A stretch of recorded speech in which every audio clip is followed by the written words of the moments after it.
I have said this so many times that it should go without saying at this point. Women's college basketball is not popular. The WNBA damn sure ain't popular. Caitlin Clark is the driving force behind the elevation of both. Women's college basketball ratings have plummeted, and one player's absence might explain why.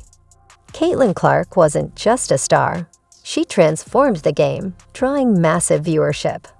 During her peak, 582,000 fans tuned in, a number rivaling NFL audiences. Without her, the sport seems to be struggling to maintain that excitement. Is women's basketball losing its spark without its superstar? Do you want me to just say I told you so, or are you willing to say, Stephen A., you did tell? Really? Caitlin Clark is the golden goose. But now, everything is falling apart. Without her, the sport seems to be losing its momentum. Last Sunday, the former Katie Roos from Iowa, they played Virginia Tech on ESPN2. They drew an abysmal 209,000 views.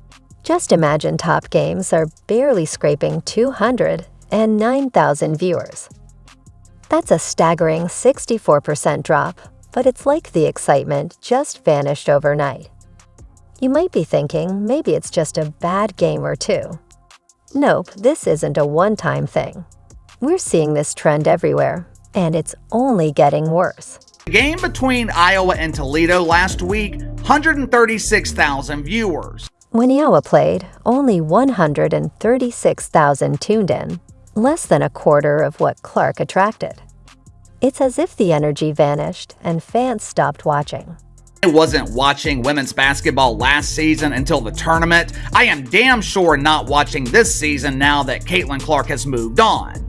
But judging by the ratings, I am not the only one that's not watching. No one else is watching. You might think it's because the games are at different times or on other channels. But here's the twist. The games are airing at the same times and on the same channels as when Clark played. The only thing that's changed is one thing. No Caitlin Clark. See, they were on the Big Ten Network. No one watches that channel either. Oh yeah? Well, Caitlin Clark was drawing an audience on the Big Ten Network last. Some argue it's too early to judge the future of college basketball since it's just the start of the season. But wasn't that the same excuse for the NBA? Yet it's still struggling and ratings are dropping. Returns are very early.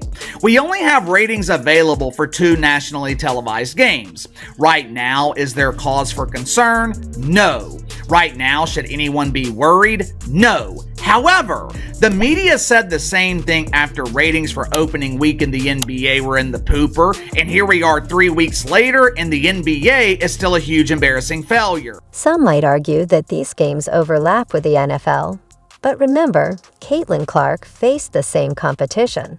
And she didn't just compete with NFL ratings, she surpassed them. Well, KC, they were competing against the NFL, plus that game was on ESPN2. That channel's hard to find because it's next to ESPN, which is another network that no one is watching. Yeah, that's true. That's true.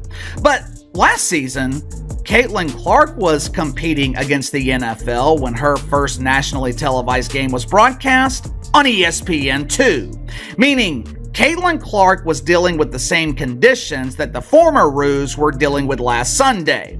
Yet, somehow, Caitlin Clark was able to draw 583,000 viewers.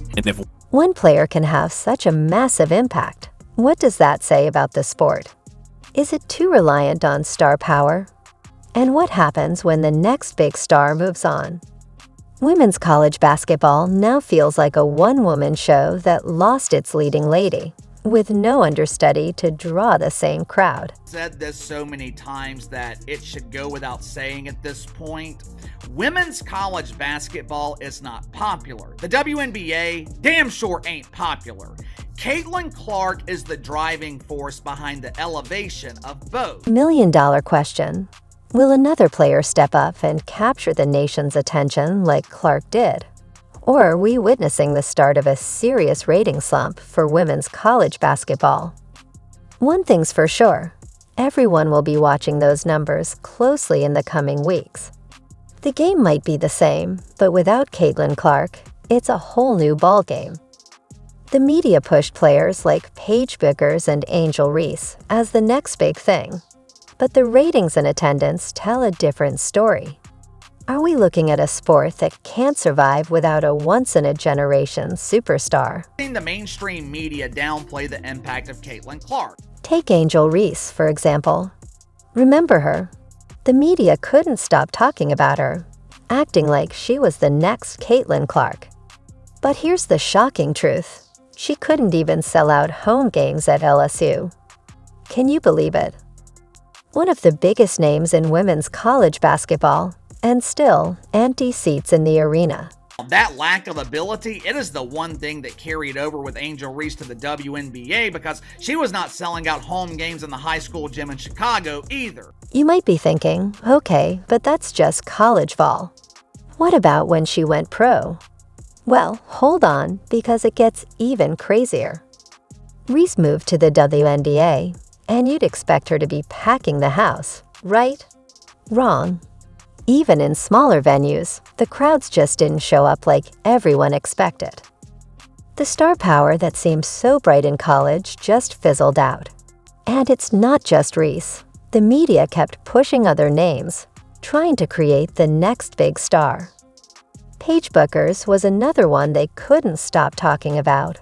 But here's the truth. The numbers don't lie.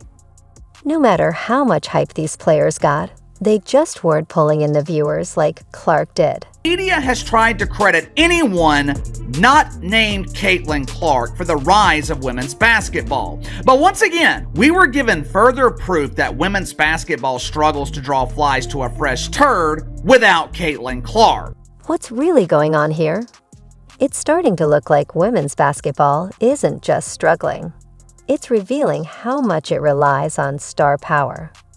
And not just any star power, but the kind of once-in-a-generation talent that only comes along maybe once a decade. You can come up with any excuse that you want, but the truth is, women's college basketball, it's not as popular without Caitlin Clark.